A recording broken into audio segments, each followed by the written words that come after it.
What's going on YouTube? Tom here, and today I'm bringing you guys a live stream. This is my first ever time doing a live stream, so it's going to be a little bit weird for me. I can't really edit out any of my mistakes or anything, so this is going to be interesting. But basically what we're going to be doing today is we're going to be doing some sharpening on the live stream, and I can answer any of your guys' questions, which is going to be really cool. First thing up, we're going to do some sharpening. I'm going to kind of explain how I use my Wicked Edge and how the Wicked Edge works and all that good stuff. But I'll be sharpening a coworker's knife. As you guys can see here, it is a Cold Steel Recon 1. What's up, Troy? And this is one of the first gen Recon 1s, which is actually kind of cool. If you guys can kind of take a look, it kind of has an axis lock looking thing here. And actually, these got discontinued really shortly after they came out. So we're going to get to sharpening it. The guy was actually a police chief here in my hometown, which is pretty darn cool. So basically, we're going to sharpen it up for him and get it back to just like new. First things first, I always tape off my blades so I'm not, scratching them up or getting debris where I don't need to be getting debris. This one actually has serrations, so what I'm going to be doing is I'm actually going to tape off the serrations too, so I'm not accidentally chewing those up either. So, small piece of tape here. Just going to wrap it around the knife blade. It gives something for the jaws to clamp onto. What's up, Zach?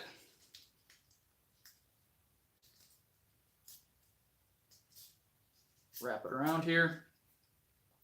I'll actually be clamping directly onto that tape. Got to loosen it up a little bit. There's two screws here in the Wicked Edge. We have a top and a bottom. The top one is the one you want to clamp down first, and the second one is basically to make things a little bit tighter. So we can pull out the depth key there.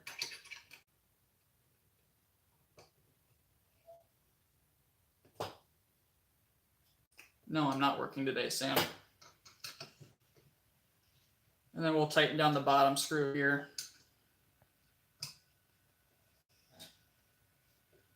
As good as we can possibly get it.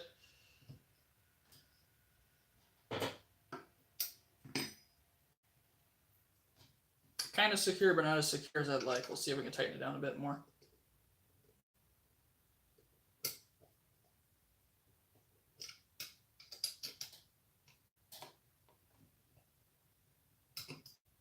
There we go. All right, and I'm actually going to run a bigger piece of tape. I just use painter's tape. It works pretty good. It actually doesn't leave any residue or anything on the blade, but it sticks good enough. What I'm going to do is I'm going to tape off the pivot area here so we're not getting any dust and debris down where it doesn't need to be. And it prevents any scratching for some of the other blades, or some of the other, when the stones get up in here, if you don't have a serrated edge.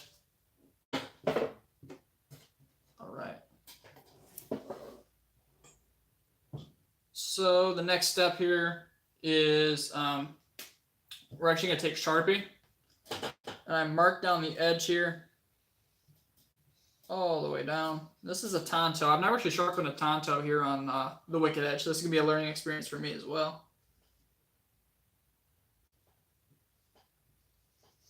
All the way down. Basically, we're going to try and find the angle with this. Excuse my chair, by the way. It's extremely loud. So we're going to take one swipe down the edge here and see where we're taking off material. Looks like we need to bump the angle up just a bit.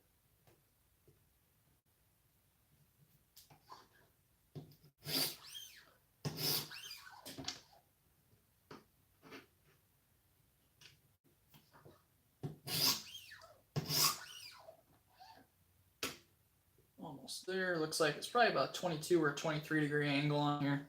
I'm just going to keep it what it was stock.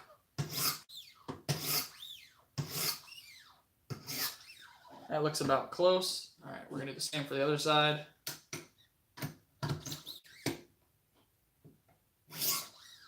And basically what I'm doing here is I'm actually just using my finest stone to try and find this angle. I'm not trying to take off any metal. I'm just trying to see what angle this is sitting at. And that looks close. I'm still going to take off a little bit of material to get to that, but that doesn't look too bad.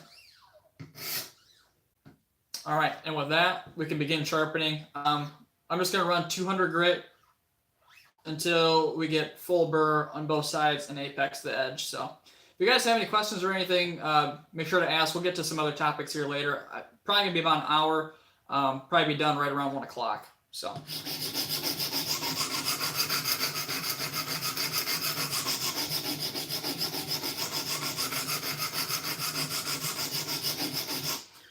So since this is a tanto, we're actually going to treat the front portion here as a separate edge.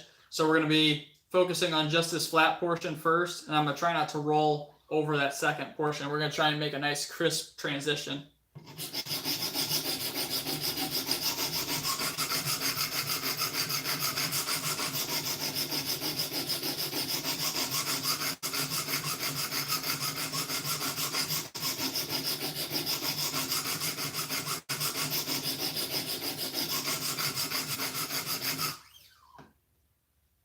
It's looking pretty good. Almost apexed already. It's not going to take a whole lot.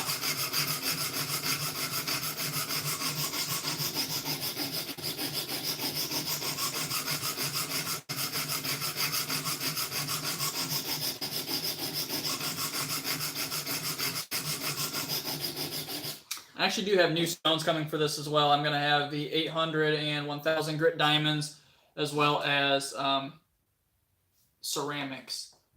Zach, I was going to ask, are you sharpening 2 separate times? Yes, actually. I'm going to have to, because otherwise if I round it off, it's going to look just like a drop point. Let me see if I can pull up the comments here on my computer real quick so I can see what you guys are saying.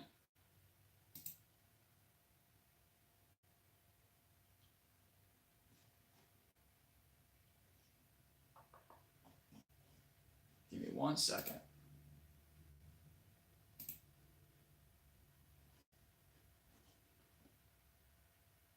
Did see your comment, Troy. That I do like this one. I picked this. I've had the KME before. It's the KME I had. I actually sold to BJ.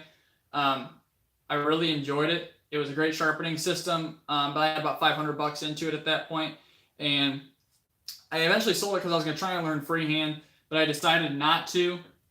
I was just struggling with it a little bit. I wanted something to get perfect bevels again, so I went back to this system. I bought it.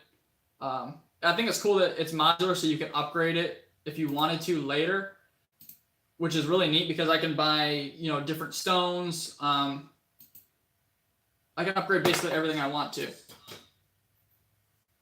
Cool, I got this up now so I can see your guys' comments. Zach, this is AUS 8, I believe. It's a pretty simple steel. It should be pretty easy to sharpen up.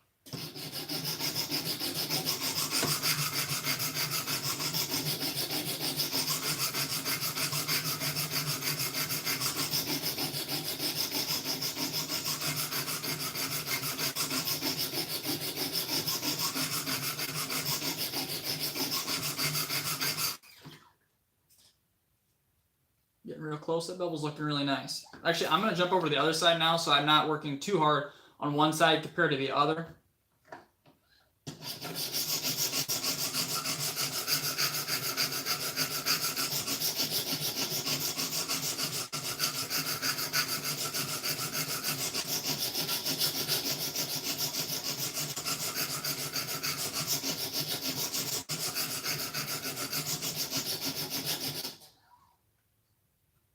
Another thing I liked about this system a little bit more, Troy, was that there's so many accessories you can get for it. They have different straps, diamond emulsions. They have the nano cloth straps. They have basically everything that you could possibly look for. They even have the ceramic stones all the way up to, I think it's 0.6 micron, which is absolutely crazy. That'll probably be the next set of stones that I'm going to get after my 1200 and 1600 grit ceramics. We're going to see how close it gets me to a mirror edge, even though that's not always best for everyday uses, but sure does look pretty.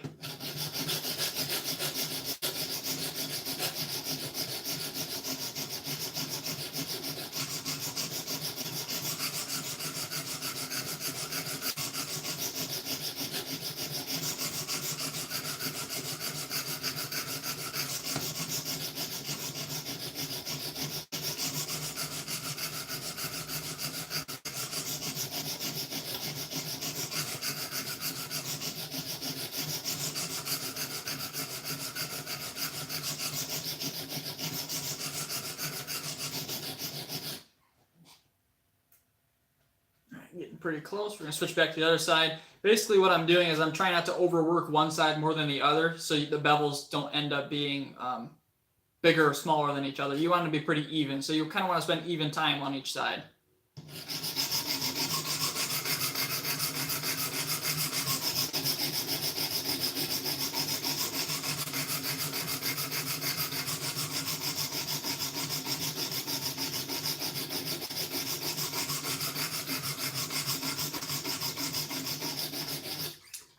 Zach, how often do you have to replace the stones? It kind of depends on how often I use them. I know on my old system, I probably sharpened a good 30 or 40 knives and finally had to replace them.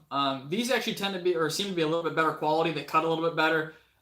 They took longer to break in, which is actually a good sign that they're holding the diamonds a little bit longer. So I'm hoping I'll get maybe 75 knives out of them. We'll see how it goes.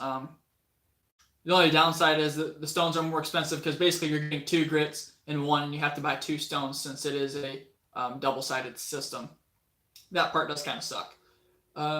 Troy, the base price was $200, which really isn't too bad. This block, the base, is absolutely incredible as far as the quality of it goes. Everything stores inside of the block. It even comes with a carrying case. This is all one milled giant piece of aluminum. The whole thing is actually pretty heavy. It's probably a good 2 or 3 pounds. I actually like the way that this feels a lot more than the KME. The KME, I felt like had some slight variances in it when I was using it. This feels absolutely rock solid once you get the knife locked in place.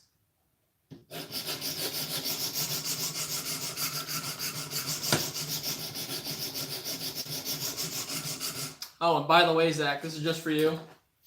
We got the hinder back on bearings again. I couldn't do the washers anymore. So, flipping actions, good to go again.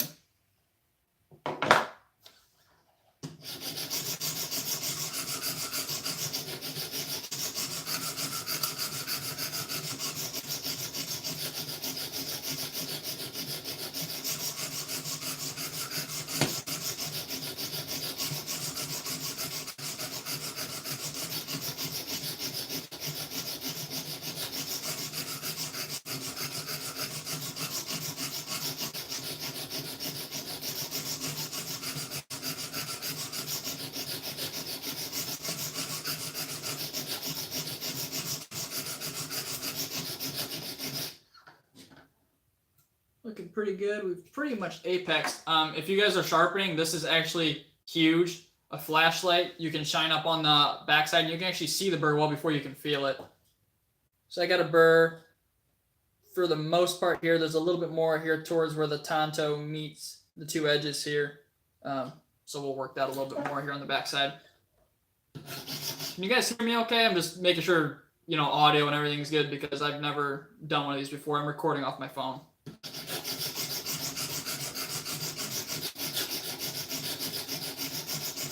Sweet.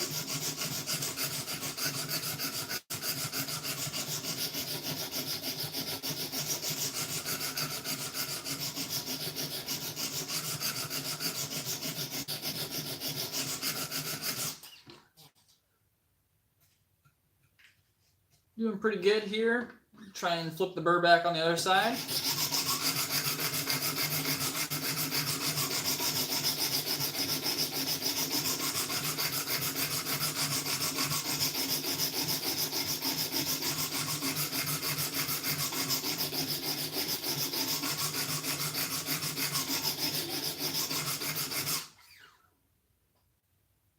That is Mark's knife, Zach. It's completely toast. All right, looks like we were pretty much fully apexed every side here. So right now I have the grind lines going up and down on this, which generally doesn't look too good. So what we're actually gonna do is we're gonna remark it with Sharpie again, and we're gonna do the nice, normal, when you look at a wicked edge, this is normally how you do it with both sides. They recommend you to do that until you get a burr on one side or something, but I like doing it the way that I do it. It seems to be a little bit quicker, but we're going to remark with Sharpie again.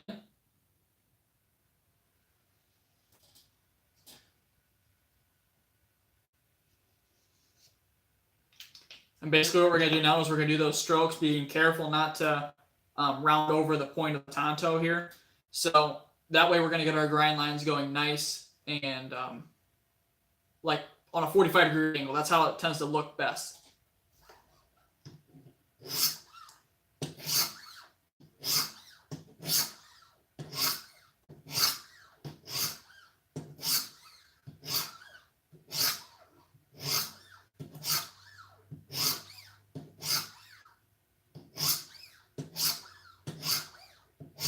And the whole reason for remarking it with Sharpie was basically that Sharpie is going to fall into the crevices of where those lines are that we're going vertically. So when the Sharpie is completely gone, I know that I've completely removed that old scratch pattern and, you know, made this new scratch pattern of the different angle.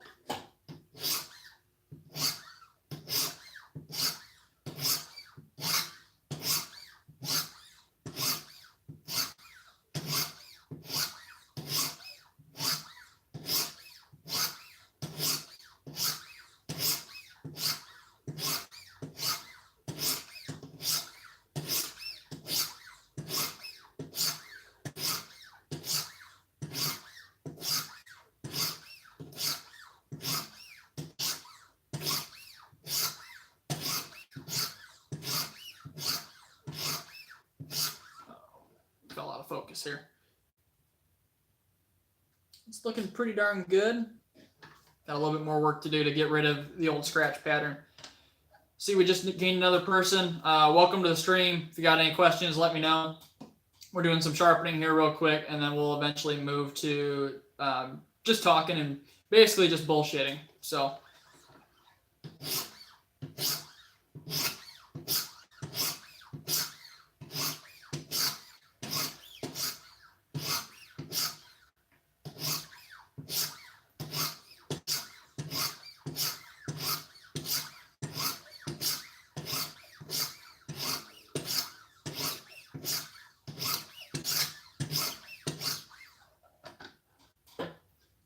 What's up, BJ?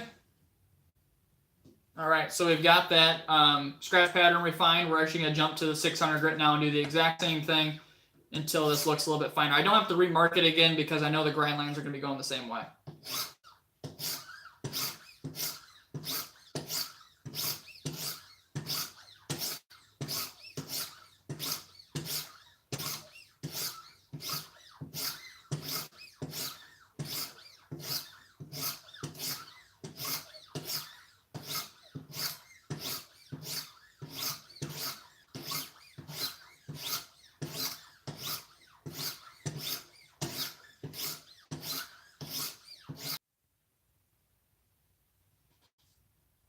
I just lost connection for some reason. My YouTube app crashed.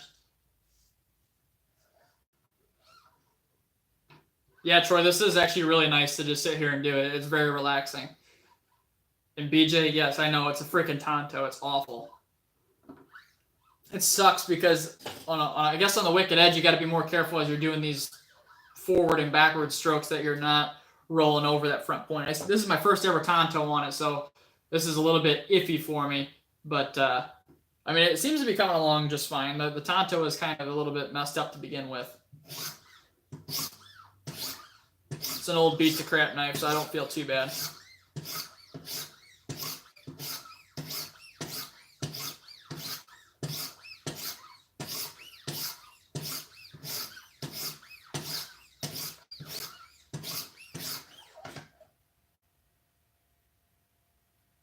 It's feeling pretty good. That edge, the only thing that I don't like about the system as is just with the 200 and 600 grit stones, you get kind of a really coarse edge, which kind of sucks. But after you strop it, it has those nice micro teeth to it that it still does cut pretty well. And just out of curiosity, let's see what we're coming in at as far as the angle goes. So I've got a little digital angle cube here that's actually huge.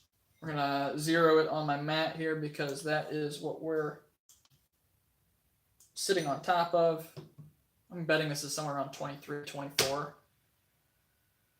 23.05 on that side. I'm betting the other side's going to be pretty darn close. Actually, it's not. We're coming at 19.2. So they're a little bit off. I'm just following the bevels that were already pre-put on it. The bevels actually look really similar, which is a little bit odd. So basically now that we're done with this back portion of the blade, we're actually going to move on to the very front portion. And what we're going to do, we might actually have to reset the angle for this. So I'm treating these as two separate edges, basically. So what I'm going to do is I'm going to swipe here a couple of times to see where I'm sitting at. And I'm coming all the way at the very shoulder of the bevel here. So I'm actually going to have to bump this up a couple of degrees, more than likely, to see if I can get that a little bit closer. It's close. It needs to go up just a bit more. If you guys are enjoying this, let me know, because this is something I'd actually really like to do. I don't see a whole lot of knife channels doing live streams other than maybe Nick Shabazz, and his is a little bit different. It'd be cool to just kind of sit here and sharpen and BS with you guys. Because sharpening can get pretty boring.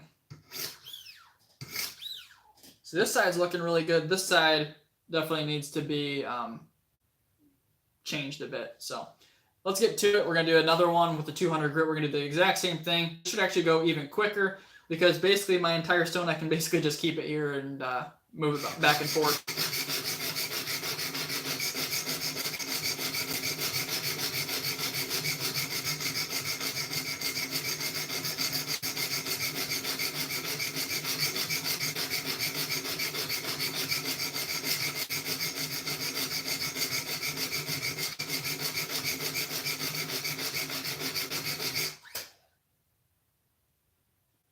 Almost apexed already on that side. We're going to jump to the other side. Anything you guys want to talk about? Because, I mean, I'm down to talk about whatever. Yeah, just a tip, Zach. Just a tip.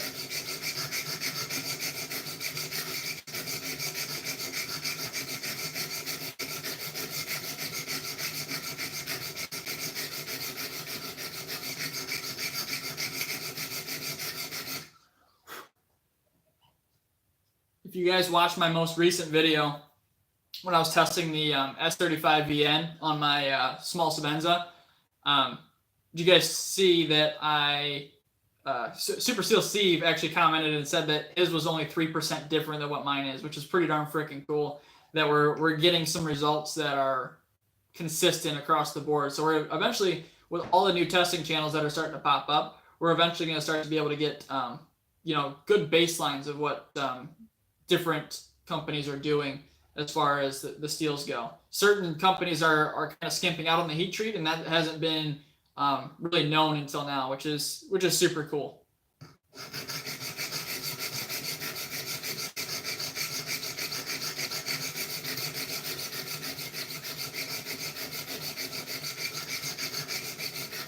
See, we just gained another viewer. Whoever just joined, welcome to the stream. We're basically just bullshitting here, doing a little bit of sharpening. If you guys got any questions, any topics you want to talk about, just let me know and I'll talk about whatever.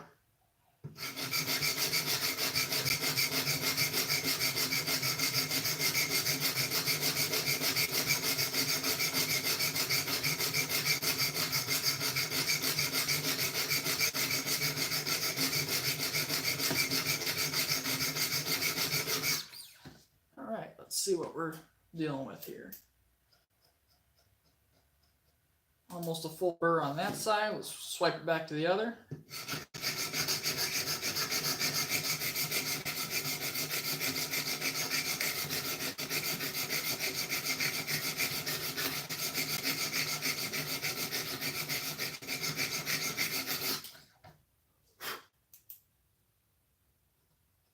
Good to go there too. So basically what we're going to do is the swipe strokes again, just to redo the scratch pattern. We are going to Sharpie mark it up again. I would do the try. I would do the cut test with this one, Zach, but I don't feel like Mark would want me to. Troy, not a lot, unfortunately.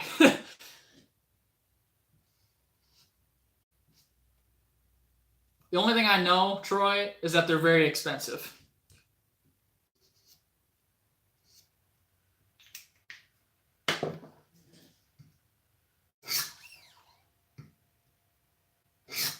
So basically on this one, I got to move a little bit slower, just because of the fact that I'm trying not to mess up that angle that I've already put in for the Tonto.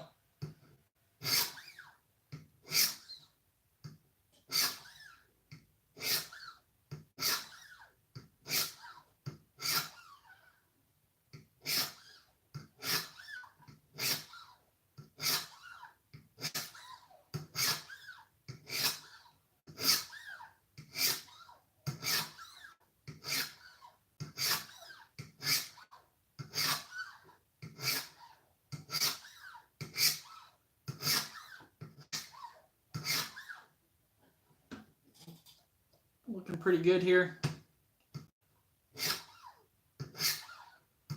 Now, I am going to say that I do actually prefer the KME for this, believe it or not. This is the only thing I've encountered so far that I actually prefer the KME for. Just because I feel like the KME was a little bit easier to use because it was one-sided. You could only work on one side at a time, and you didn't have to do the weird, away from you swipes to get rid of the burr.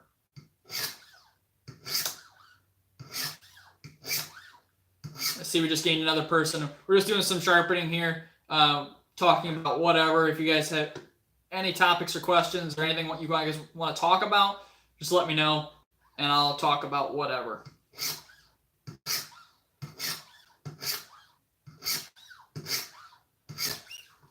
All right, looking pretty good here. We're going to switch to the 600 grit and finish her up, and then we'll strop.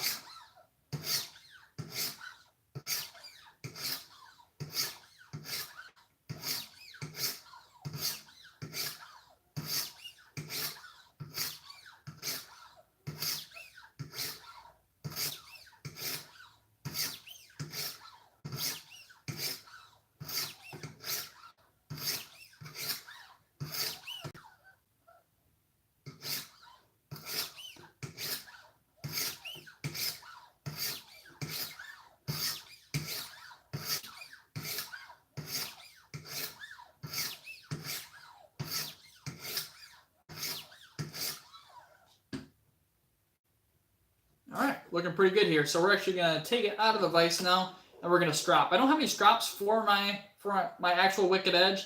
I actually don't like the strops on the system quite as much as I do actually strapping by hand. I feel like I have a little bit more control over the pressure and stuff that I'm using, and actually it gives me a lot of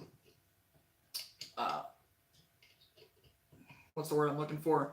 Versatility over what material I strap on.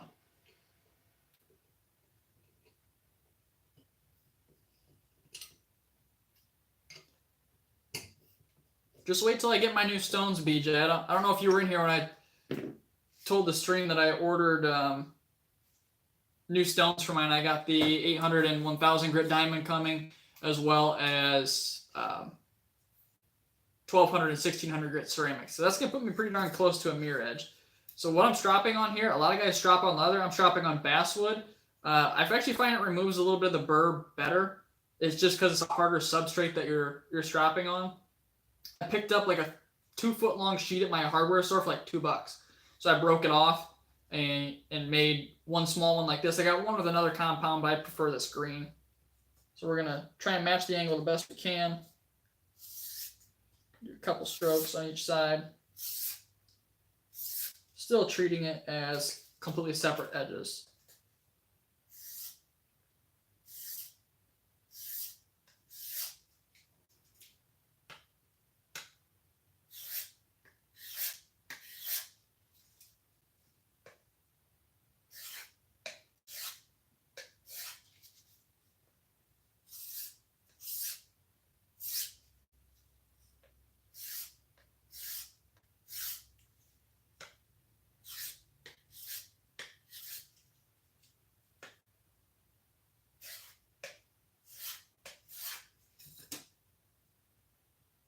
Feels like the sharpness came up pretty nicely on that. Let's see. A nice coarse toothy edge that makes a great working edge. So what we're going to do now, we're going to remove the tape. I'm actually going to take a little bit of acetone, and we're going to wipe down the blade and get rid of any of the residue from the Sharpie. Because there is some, the bevels, you never mark up the bevels perfectly. I have no idea what kind of coating is on this blade, so I'm really hoping that I don't remove the coating on accident.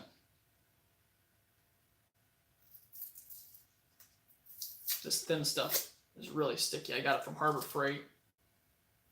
It's not the best quality. It doesn't leave any residue, but it's super sticky. And on a nicer knife that I would actually be a little bit more worried about the coating, I actually take this packing tape or the painter's tape, and I actually just blot on the blade, and it actually removes basically all of the metal dust, and then I finally wipe it down. So I'm not adding any extra scratches. And it will scratch if you're not careful, just because of the fact that there's diamond particles in there and they will scratch whatever, because diamonds are harder than just about anything. Basswood is badass, BJ. It's really good stuff. All right, just a little bit of acetone here.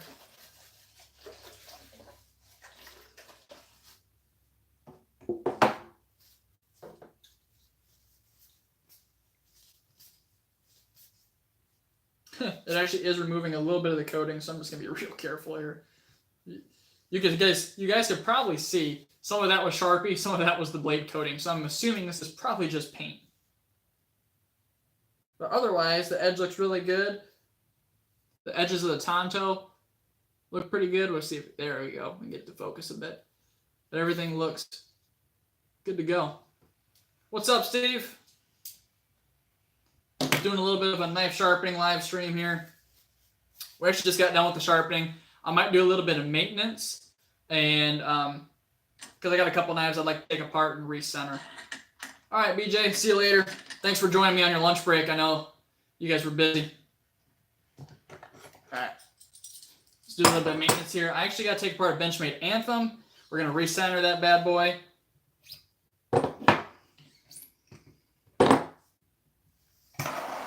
Get the wicked edge out of the way. We got our Benchmade Anthem here. I actually installed a different clip on this guy. They normally come with a nice milled clip, but I absolutely hated it. It tore up my pockets, so I actually moved to the deep carry clip here. I actually had to file out this clip to make it fit because they made the screw pattern a little bit different. The assholes at Benchmade really thought it would be a good idea to make something different than, or something with a different hole pattern so people couldn't put their normal clips on it. All right. Now we just need screwdrivers here. If you guys do any sort of knife maintenance, Weeha is definitely the way to go. You see what size bit this is. We got a T10, it looks like. And I remember the last time that I took this thing apart, they had this thing Loctited all to hell. So I put a little bit of Loctite on it when I reassembled it, so we're going to see if it pops apart easy, or we might have to grab another screwdriver too. Yeah, it's just spinning. So give me a second, let me get in my closet and grab the other set of screwdrivers.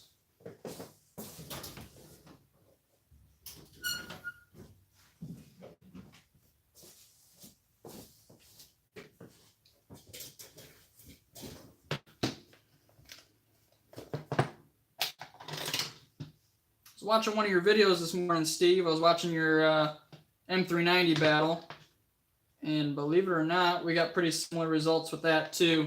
I did a test on Bradford Guardian, an M390, and got like 300 and some odd feet. I think it was just a hair over 300. I don't remember off the top of my head, but I saw that one that you had from Italy that I forget what the brand was. That thing went forever. All right. This one you need 2 Torx drivers for pretty much all the time.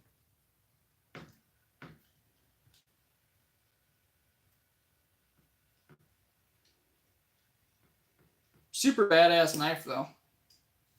I won't knock it just because it was a little bit tight from the factory and I couldn't get the stupid thing apart. So to get this thing apart, I tried everything. I tried, just pouring Loctite in there to try and get it to stop the pivot from free spinning. I also, I tried everything that everybody told me to do.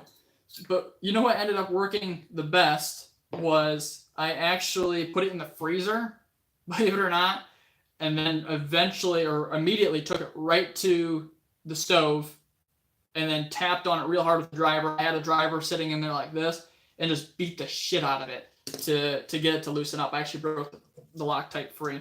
So because this is an integral though, this is all one piece, obviously. The only part that comes out is the blade here and then the bearing. So we're actually gonna wipe down the blade and the bearings real quick. I actually just sharpened this not too long ago, so I gotta be kind of careful. Normally I tape up the blade so I'm not screwing up my hands. We're not gonna use acetone on this one just because the bearings are encased in this polymer and I don't want to eat that up. That would be awful. I know Benchmade's warranty covers a lot. I'm not really sure if it covers that.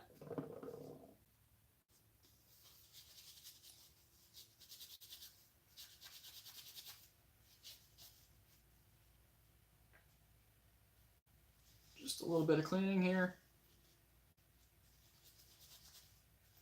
For you guys that are in the stream, if there's anything you guys want to talk about, just let me know. Like I said to the other guys, that anything and everything I will talk about, knife related, non-knife related, I don't really care.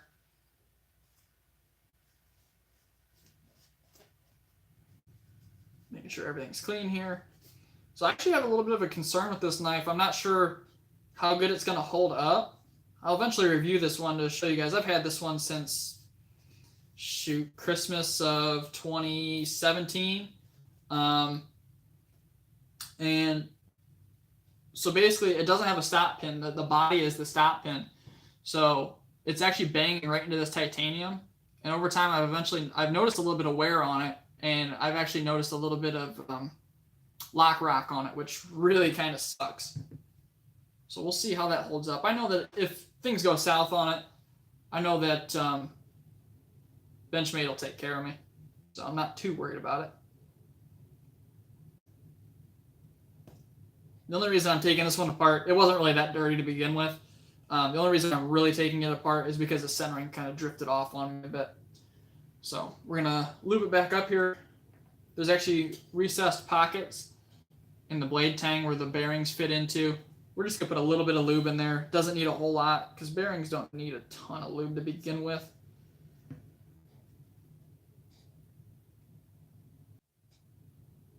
Sorry, I don't know why that just did that again. My YouTube app keeps crashing. There's an issue with it, I guess.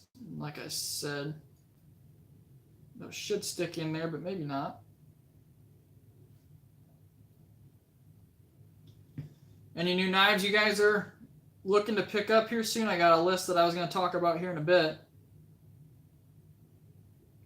All right, now that we got that in there, just slide it back in like so. Push the pivot through. This is the only part that kind of requires, what I wish I had was 3 hands.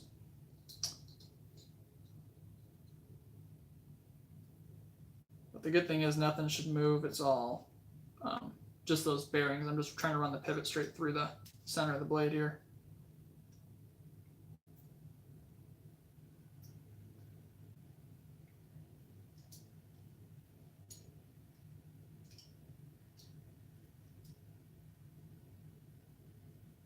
Come on.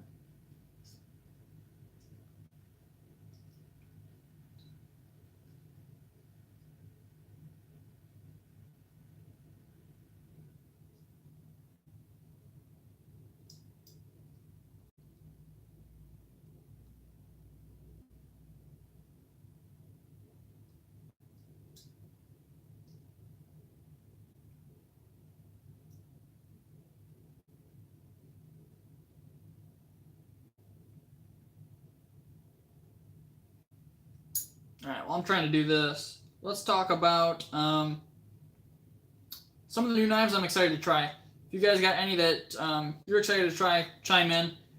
But there's a couple that I have written down here that I'd really like to give a shot when either I get the chance or I get the money. First one is the Civivi Statera. I saw that one be released at SHOT Show. It looked really good. D2 steel, or China D2 if you guys listen to the Knife Nuts podcast. There we go. We'll see how good that steel is. From what I've seen from the guys that have gotten them in, the guys have been super impressed with them. Grab a little bit of blue Loctite here. My miscellaneous toolbox of knife stuff. Got strop compounds, polishing compounds, baby oil.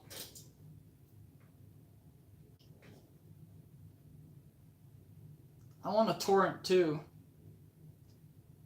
Troy. It's on my list.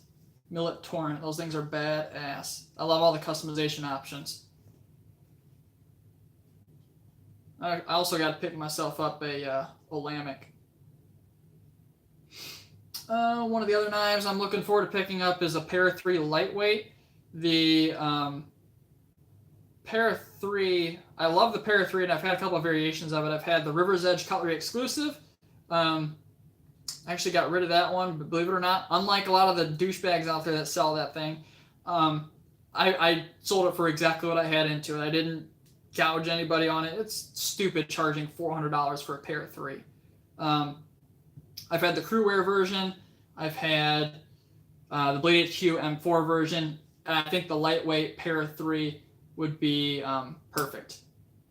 Outpost 76, the Civivi D2 needs some sharpening to get some performance out of it. I could see that. Probably 2 or 3, right? How many times have you tested it so far? It seems to be that probably 3 sharpenings is when you really start to get the true performance out of it from what I've seen. Like I said, 2 Torx drivers here to screw everything back into place. Make sure we're not stripping any screws because that would be awful. I don't know if you guys watched my best knives of SHOT Show video, but that ProTech SBR, that short barrel rifle, or I think what Les George calls it is the short bladed rock eye, looks super good. I think Blade HQ has it listed as S35 VN or 154 CM as the steel, but it's actually going to be S35 VN from what it seems from ProTech. I'm excited to get that one in hand. 5 sharpenings. Wow, that's kind of surprising. I wonder if they burnt the edge outpost. Keep tightening here. One thing I've noticed is that this screw is very, very, very tight. So I got a little bit of blade play. Keep tightening.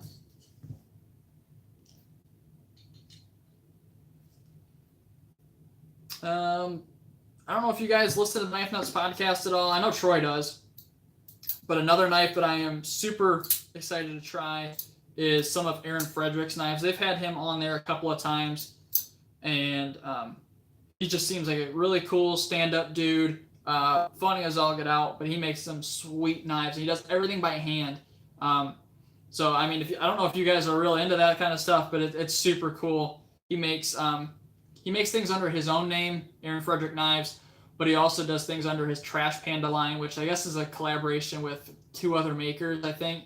But still, everything is a custom knife. I think he's charging like $275 to like $315 for a custom slip joint, and only like $350 for his base custom frame locks.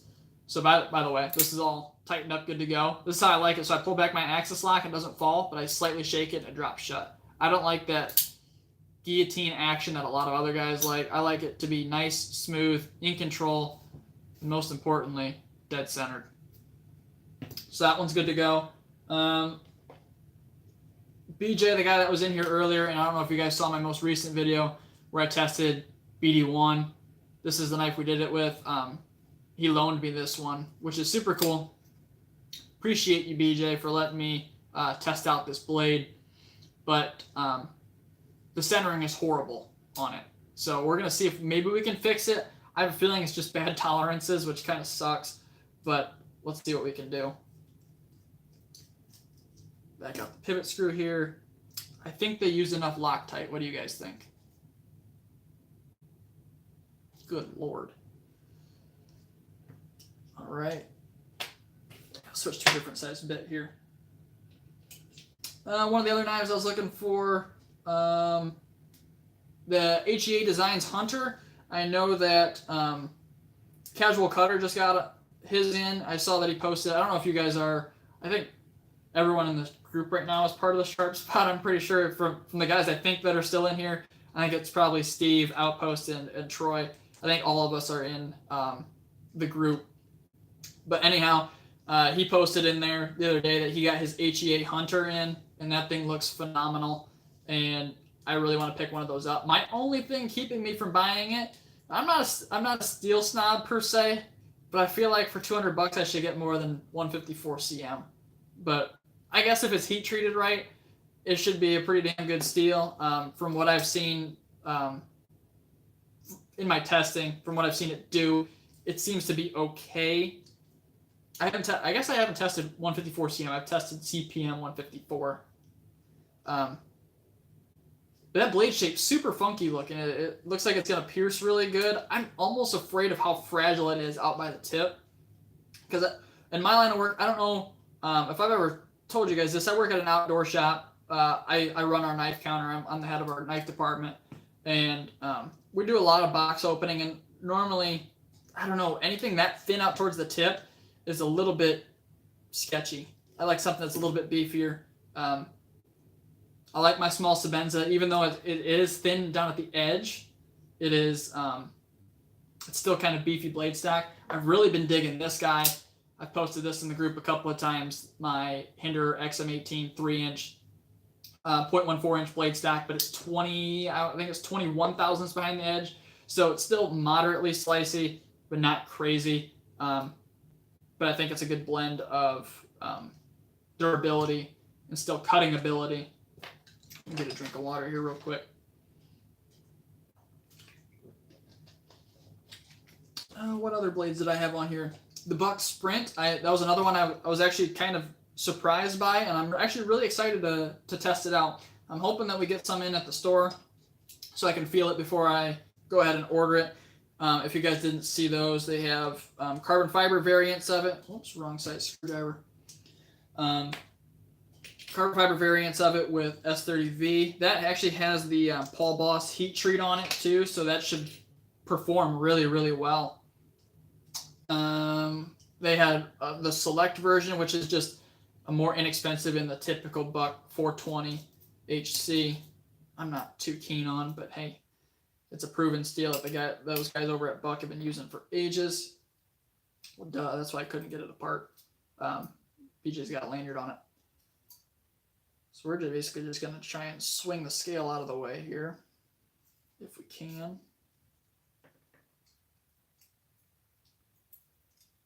There we go. I could have an overhead camera of this going, but then I'd have to move the whole setup. Yeah, that Buck Sprint looks really good. I think they have a micarta version too, which I don't know if I'm gonna get the micarta or the marbled carbon fiber, but either one looks really, really good. Need another paper towel. What else did I have on here? Spyderco Smock. I said the same thing last year around this time when BJ and I have known each other for a while. He was in here earlier, and we both pre-ordered that as soon as we saw it come out, and we both eventually canceled our pre-orders because Spyderco took so freaking long to get it out. They still don't have it out. They said it's supposed to be here in February, so we'll see, but I'm not sure. That blade tank was super dirty. What else did I have? The A Purvis Blades Progeny. That's another one that if you guys listen to the Knife Nuts podcast, you'll be familiar with. I know they had a Knife Nuts version of it. But the blade itself looks really good. It's designed by Elijah Isham. It looks very Isham-ish, if that's a word. We're going to make it a word. And I don't know, the whole design just looks really, really good. And I'm very impressed with it. I think that was S35, or no, that was M390. M390 titanium frame lock with, there's like 4 different color variations, I think. And everything looks really, really, really good. I think it was only $190, which really isn't too bad at all. I almost ordered that one the other day, but I had a little bit of self-restraint and decided not to.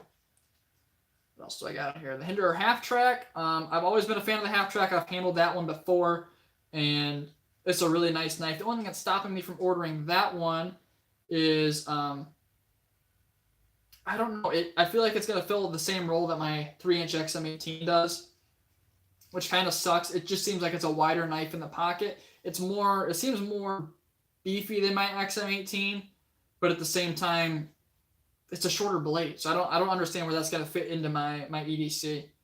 I rotate knives every now and again.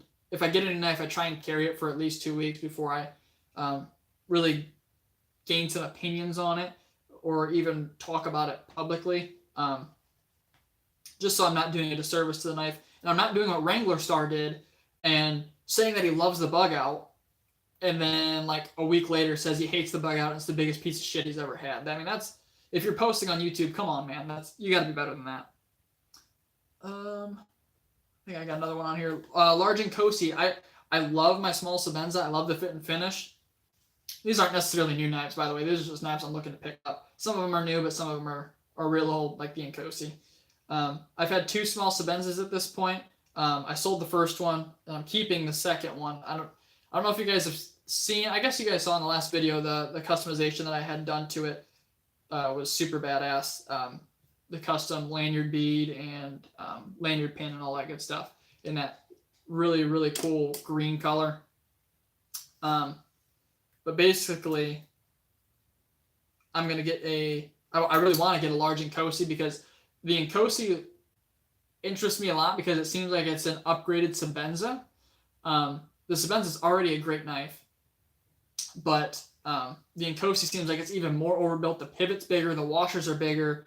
I don't know, it just seems like a better knife overall. And I actually think I like the finger grooves because they seem kind of, I know this sounds stupid, but they seem neutral. I really like neutral handles like the Anthem here, but I also really like a handle that has a good finger groove like that to really lock you in.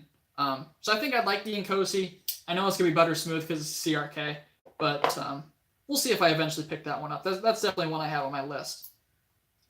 All right, let's try and put this thing back together. This is not going to be fun with the lanyard that BJ's got on here. I'm sure he wouldn't mind if I cut this thing off, but I don't want to cut it off because I don't want to make him retie another one. BJ's the man when it comes to tying lanyards, though. He's damn good at it. I think that we're going to have to start on this side. For whoever just joined, we're now doing some knife disassembly. We did some sharpening earlier. If you guys got any questions, any topics you want to talk about, just let me know, and we'll talk about whatever. Why are you in disappointment land today, Outpost?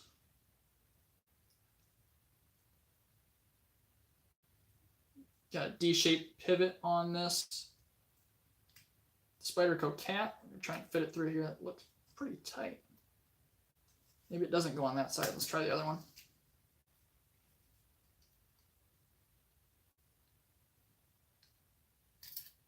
Yep, it went on that side. All right, got 2 Teflon washers, which sucks. Put a little bit of oil on it. The oil I use is Lucas oil, fishing reel oil.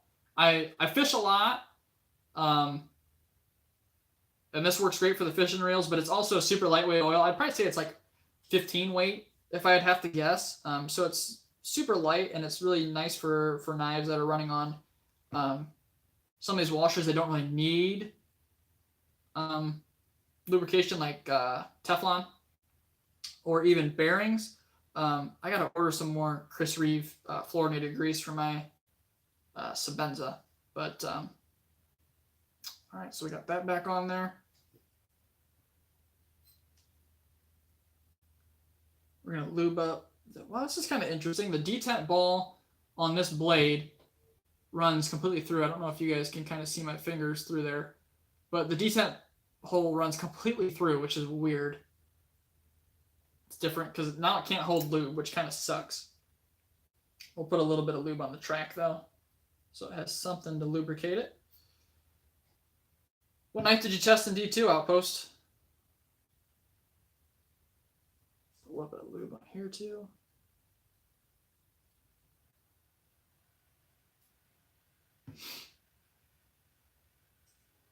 I haven't eaten lunch yet, Steve. I got some pizza calling my name here in a bit. All right, now we need our stop pin, which is shouldered, which I always appreciate. I hate that floating shit.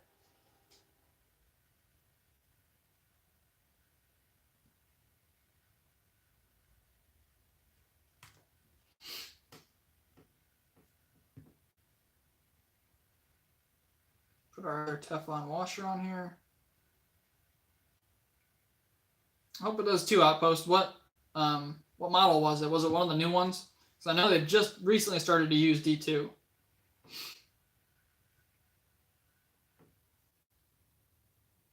Oh, this is going to suck. I got to run screws through here.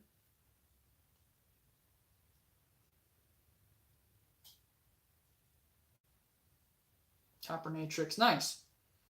I heard those came out with some issues, so we'll see if those resolve themselves. I know some guys said the detent sucked on them, and I don't know. I think it's just Kershaw being Kershaw. I'm not a huge Kershaw fan, but I know a lot of other guys are, so I mean, if you don't get offended by my comment, please, but I don't know. I've never been huge on them. They put out some really nice knives as of late, though. I'll give them that. I really appreciate them trying to switch to more of the bearing flipper stuff rather than just sticking with what they knew with the Speed Safe. I think the Speed Safe has kind of outstayed its welcome, if I can say that. Some guys still swear by it. I see a lot of guys come into the shop that I work at, and they only want an assisted Kershaw, which is super annoying, but whatever. I'm not going to judge. Yeah, that's pretty much what I've heard. That the quality is just really, really, really shoddy, which sucks because I know it's a smaller knife, but made here in the U.S. with the reputation that Kershaw has as far as their U.S. made stuff, I feel like it should have been better. We'll see if they fix that over time. I know they've had issues on a lot of their stuff in the past, like ZT with the LMAX, and even with their S35 VM that I've tested, that's been really, really bad. But we'll see, how everything goes.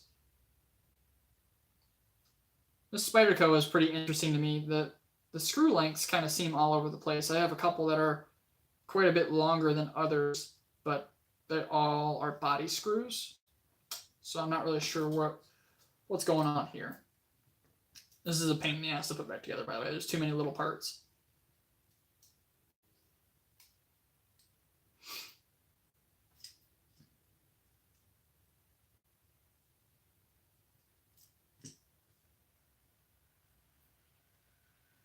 Really, that was better than your bare knuckle, huh?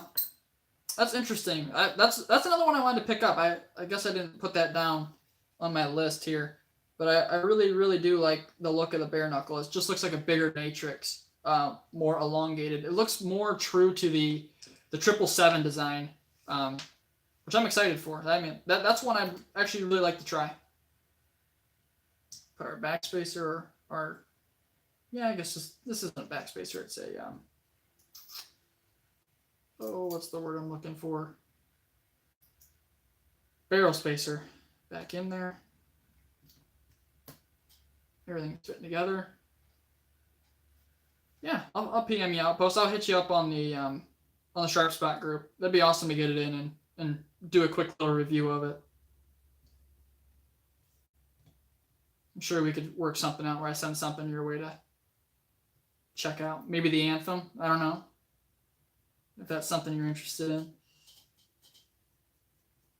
I wouldn't mind if you gave it a quick test or two, because I've used the living snot out of that blade. Used it at work all the time to beat up on some boxes, and I've done it for tests and everything on here.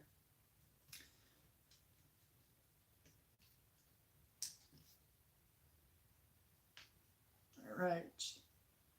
We're about to the moment of truth. Seeing if maybe we can fix up some of these centering issues. And it was a little bit crunchy too. This is actually one of Spyderco's Taiwan models, but not the good Taiwan. I think it's their Taipei factory. What's up, Caden? Long time no see. I've seen you've been commenting on the videos recently. I got probably 15 or 16 now. I've had more than that at points, but I really slimmed down my collection quite a bit.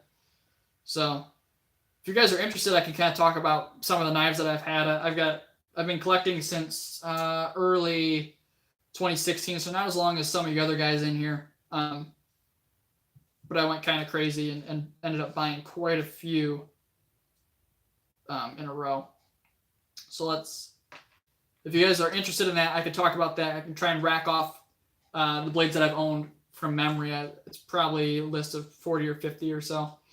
But I've kind of settled on the ones that I have now through personal preference and kind of figuring out what I like.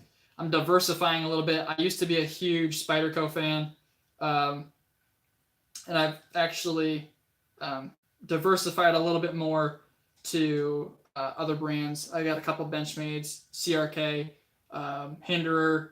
Still got a couple Spydercos. I still do like Spyderco, but I don't see the value there anymore, which really sucks. They seem to be getting kind of expensive as of late for kind of subpar materials. Put a little bit of Loctite on the screw. Not like it really needed it. Jesus Christ, Spyderco. Like I was saying, though, this is out of their Taipei, Taiwan factory, which is, it says Taiwan, but it doesn't say the nice Taichung, Taiwan, like some of their nicer models do. Don't need a whole lot of Loctite on here.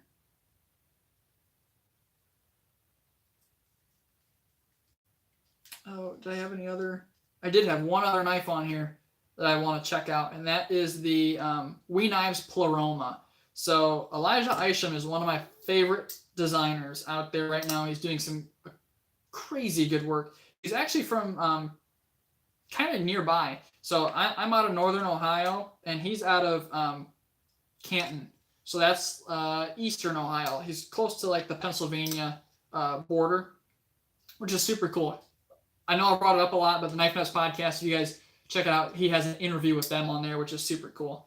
So I think this is about as good as we're going to get as far as centering goes. It's close, but it's not fantastic. See if we can get you guys there. That's a pretty good shot there. Still flicks open good. Closes relatively smoothly. I think that's about as good as we're going to get. I had something else written down here. I had a whole list of topics just in case you guys didn't have a whole lot to talk about. ZT actually discontinued some more knives. And actually, before we get into that, I'm going to take another drink of water here.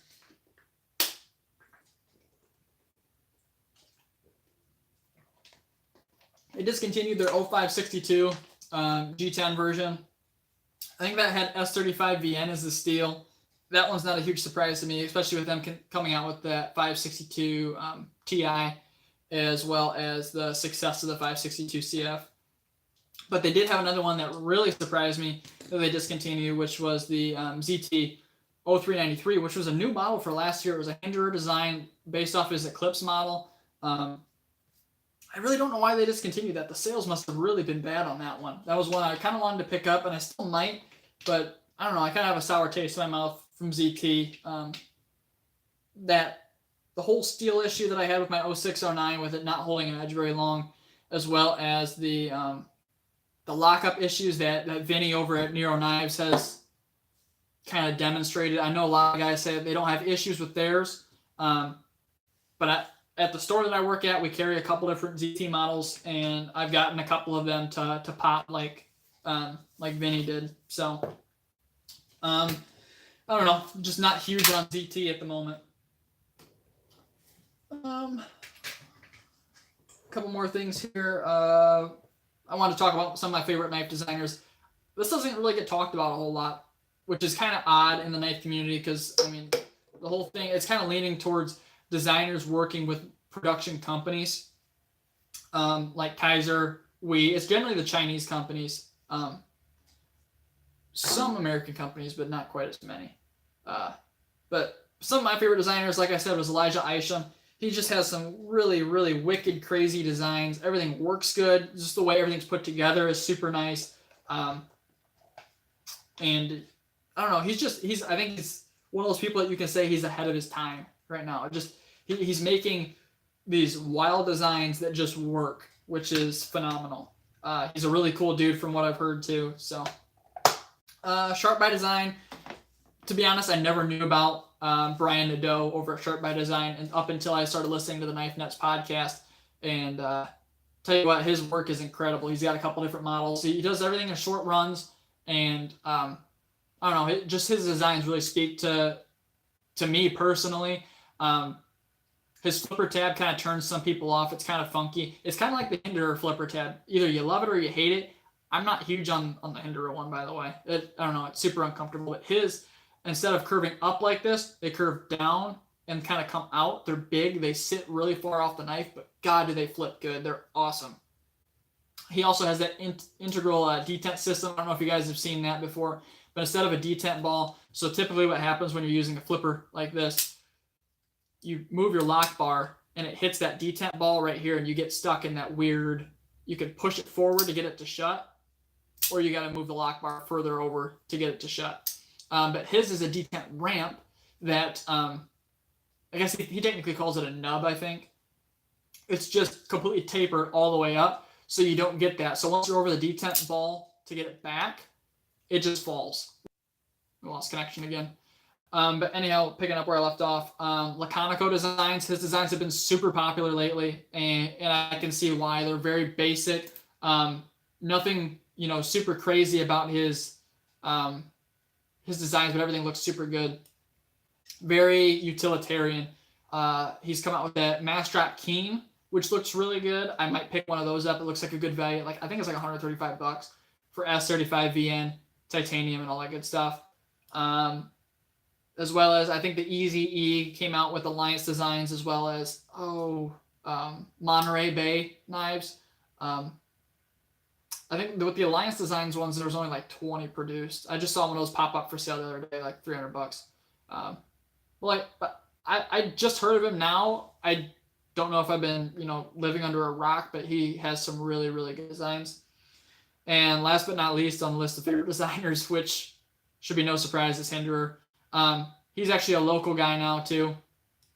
And he lives probably about an hour and a half away from me. I can go down and visit his shop anytime I want. I have had issues with this one, and if they don't get resolved, I'm not going to give them the greatest review when I review this knife. But I had some issues. You guys probably can't see it. Maybe you can. On my stop pin here, it's shoulder on either side, but one side won't seat down far enough. So I think that one side won't seat down far enough. So I think that's throwing off tolerances a bit. I don't know. Not a huge deal. Centering wasn't the greatest out of the box. I've had this thing apart probably 8 times max. I've had this thing apart probably 8 times now, and I've got it fixed. And the only reason I'm taking it apart was switching to washers and stuff. I tried that's the other issue, by the way. I tried switching to the phosphor bronze washers because I like the action on washers better. They hold up better for the kind of work that I do. But the tolerances were so bad on those washers that I couldn't flip it. It would flip to about right there, and I'd have to force it shut because it was so tight. It's great on bearings, perfect on bearings. I don't understand how the tolerances were so bad off of the washers. Something is off there. I tried to polish them up, tried to take care of all that good stuff, but it didn't work. What else do I got here? My latest acquisitions. I'm actually going to jump up real quick, and I'm going to grab a couple of my latest acquisitions out of the little thing I got behind me that holds all my blades.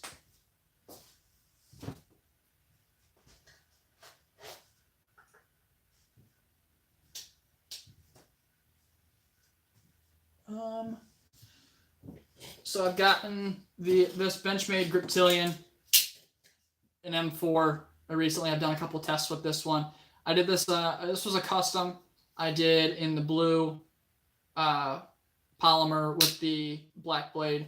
I hate that Benchmade doesn't allow you to do satin blades for M4. Stephanie Tanner, that's funny. So you have to choose between either a black coated blade or a gray coated blade. Just give me the option for satin. I know that you guys are worried about rust, but just give me the option for satin. Satin would look so much better. Anyhow, the coating on the Benchmade sucks, by the way. I've done a couple cut tests with it, and the coating wears off super easy. I got this one from BJ, Spyderco Spidey Chef. I'm really digging this knife right here. It is perfect for carry. I carried this one for 2 weeks already. Action's phenomenal. Just drops shut. I'd actually need to take this one back apart and clean it or tune it a little bit because it loosened up just a bit, but not bad. What else did I get recently? The XM18. You guys have already seen that with the purple lock-side, which is super cool. I don't know if I'm going to get tired of purple, but I am.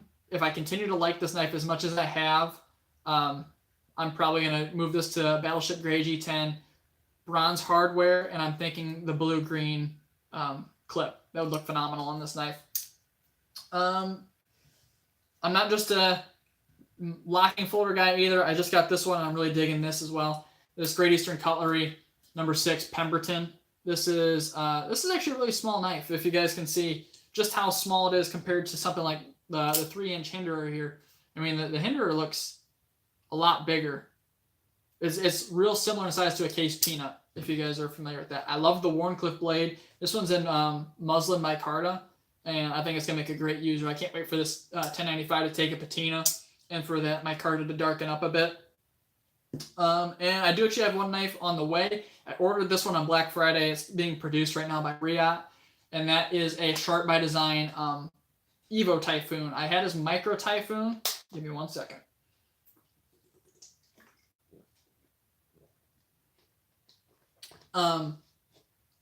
But I had to get rid of it. I got in a car accident back around October. I had to sell it shortly after to pay for my deductible. I really missed that one. That one was awesome. I know Troy was pretty jealous of it, but yeah, I'm really excited for this Evo Typhoon. It's gonna be big. This one was one that you had options for. There's 3 different frames, there's 3 different blades, so 9 total combinations that it'll be offered in. And I don't know, I'm just super excited to get that one in. That was gonna be awesome. I see your comment, Troy, for folders. I got the Millet Torrent and that Seth Taylor Tonto. That's a badass looking knife, by the way. I wouldn't mind picking up one of those. Fixed blades, I got that Skeleton. That Skeleton was sweet. I'm not a huge fan of Jim Skeleton, but he's been doing some awesome work lately. I never liked his videos, unfortunately. He has some, you either love him or you hate him. But he's been making some really awesome knives. He's come a long way in the knife making aspect. Got a millet. What millet do you have, Troy? I forget what fixed blade. I remember it looked pretty good. I can't remember. Melvin Lozada in Attleboro. Thomas Race, Born in Fire. That's pretty cool. I don't know. I'm not huge on fixed blades. I don't use them a whole lot. They're not easy to carry for me. I generally end up using folders a little bit more. But that Bradford Guardian that I had, that's about as perfect of an EDC fixed blade as I've come across. I had one more topic I wanted to hit. What was I missing here? Dang. Can't remember.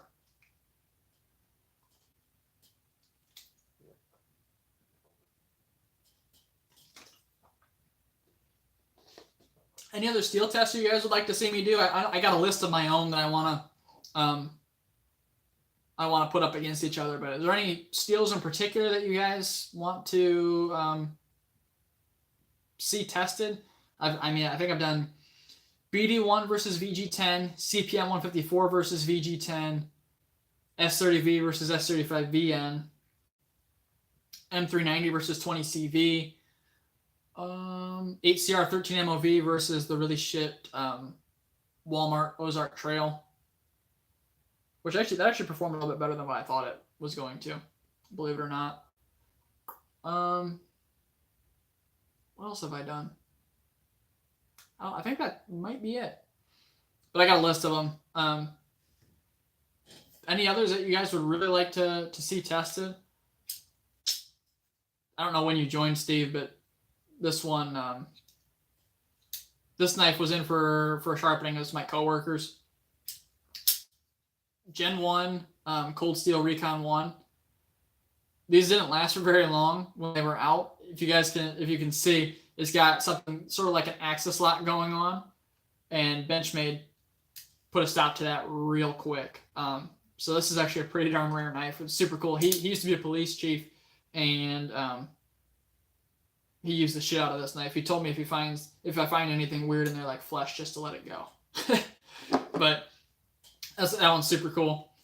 I think that might be it, guys. This was a lot of fun for the first live stream ever. Is this something you guys would like to continue seeing? I know a lot of knife channels don't do this. I think it'd be really cool just to do this maybe once a week, just kind of talk about knives, do a little bit of sharpening and knife maintenance here on stream, and just chat with you guys. So, is this something you guys would like to see? Are there any other topics you'd like to talk about? Give you guys about 30 seconds here to get your word in.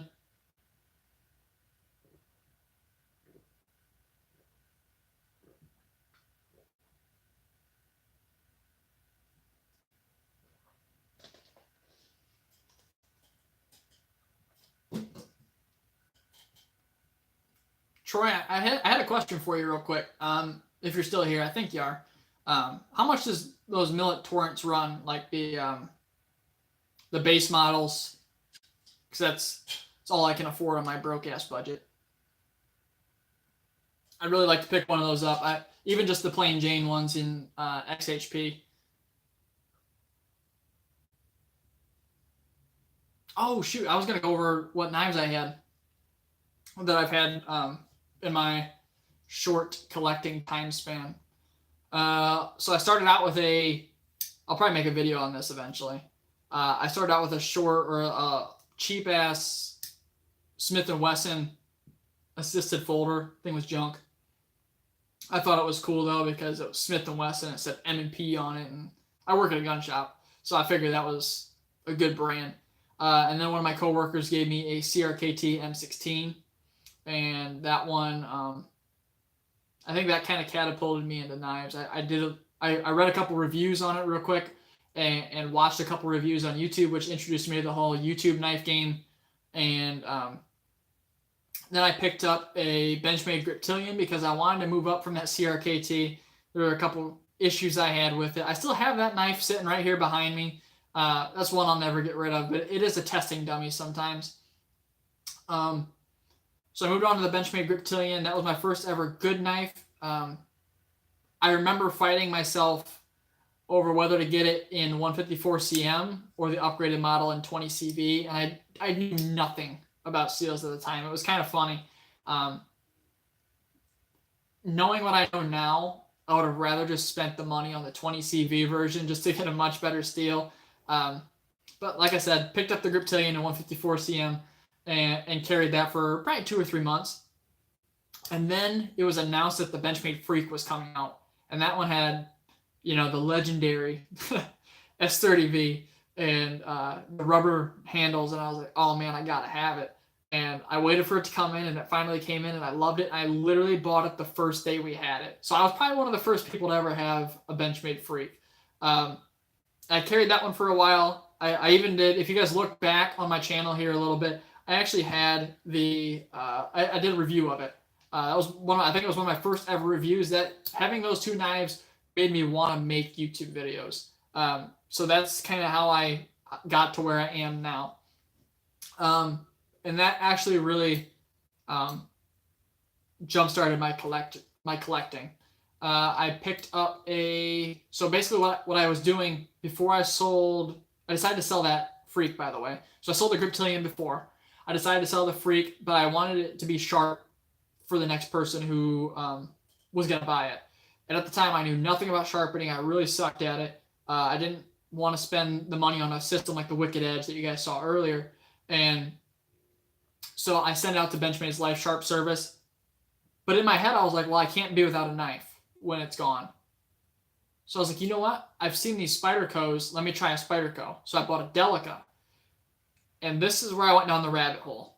So I bought a blue Delica. I still have that knife too. I actually sold it and then rebought it back off a coworker who bought it from me.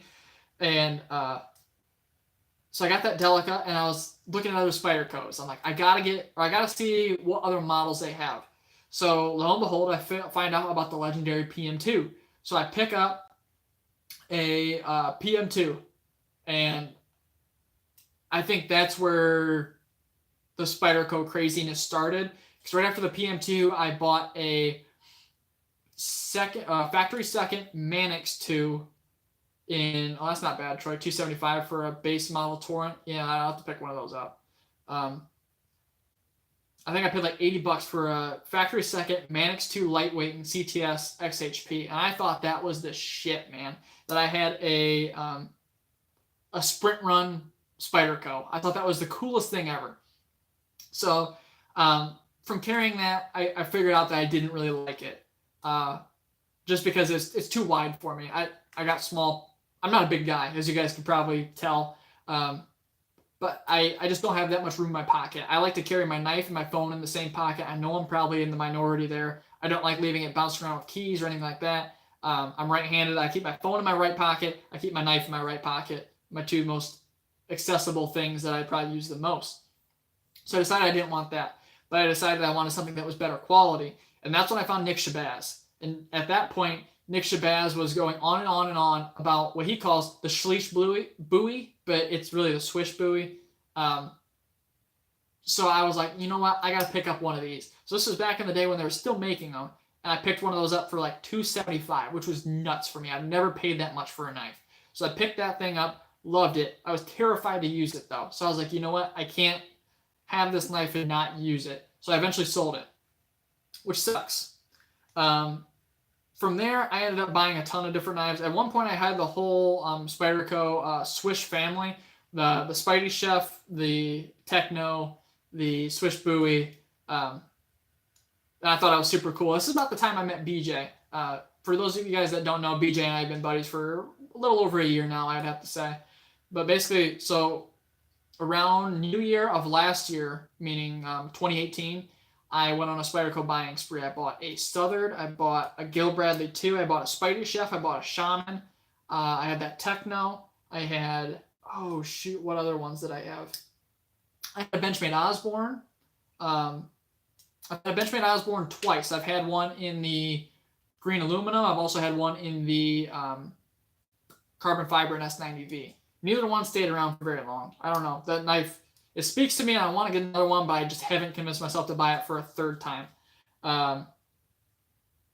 What came after that? I eventually sold a lot of those. I sold a lot of those to pick up my first Sebenza. I bought my first small Sebenza in that was about February of last year, so right around this time. And I picked up a small Sebenza 21 drop point with the Tuya wood inlays. It was beautiful. And tell you what, guys, I used the ever-living snot out of that thing, but then I realized, why should I have $450 tied up in this knife? So I sold it, and I regretted it. I think I traded for a knife, and then with cash. I got a 0562, just a G10 version in LMAX. So I eventually moved on. I eventually sold that 562 because I really didn't like it at all. And, where'd I go from there? I got this knife last year at around Christmas time. Last year meaning 2017. My girlfriend bought this for me. She's the bomb. That's a very expensive knife to be buying at our age, I guess. I'm 22, so I mean, neither one of us make a shitload of money, but that's a big purchase for her to make. Let's see what else do I got over there right now. Stage 2, I have a customized Spyderco Stage 2 that she actually paid to get customized for me for one of our anniversaries. Like I said, she's awesome. I got a Kershaw Atmos over there. That's one that they come out with this past year, and I really, really, really do like it. I just don't carry it because I'm a little bit of a steel snob, and 8CR just isn't for me. I got a Case Trapper.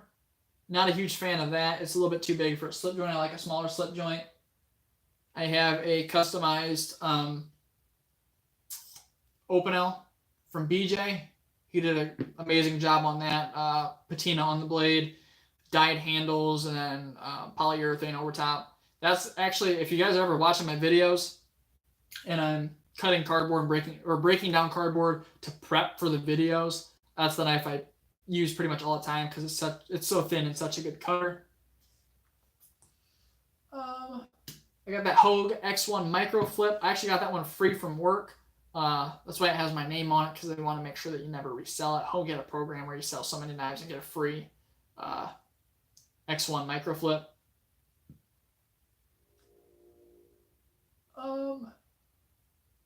I think that's pretty much it. So I'm sorry to ramble on for so long, but that's just a list of knives that I've kind of had. I'll probably do a video on it in the future because I don't know. Some people are interested in that. I'll eventually do one of my whole collection too. But anyhow, I should cut this live stream just because I feel like we've been going for an hour and a half now. I said I'd only go to about 1 o'clock, so I think it's time to get going. Anyhow, guys, I really appreciate you guys tuning in for my first ever live stream. Seems like a couple of you guys really liked it, and we'll probably be doing it again next week or maybe even this week. I think I'm going to start doing them on Saturdays just because I feel like more people are going to be off work and more people can tune in at that point. For a Monday, I did better than I thought with 4 or 5 people in here. I think I had up to 7 at one point. So thanks, guys, for tuning in. I really appreciate it. Thanks for sticking around while I was sharpening a knife and getting some stuff taken care of here. Come to the next live stream with some good questions and everything, so we have some topics to talk about. Anyhow, guys, I'm going to get out of here. Hope you guys have a great rest of your day, and thanks so much for watching. Please subscribe if you guys aren't already subscribed, but I'm pretty sure you guys all are that are watching. So have a good one, guys. Catch you later.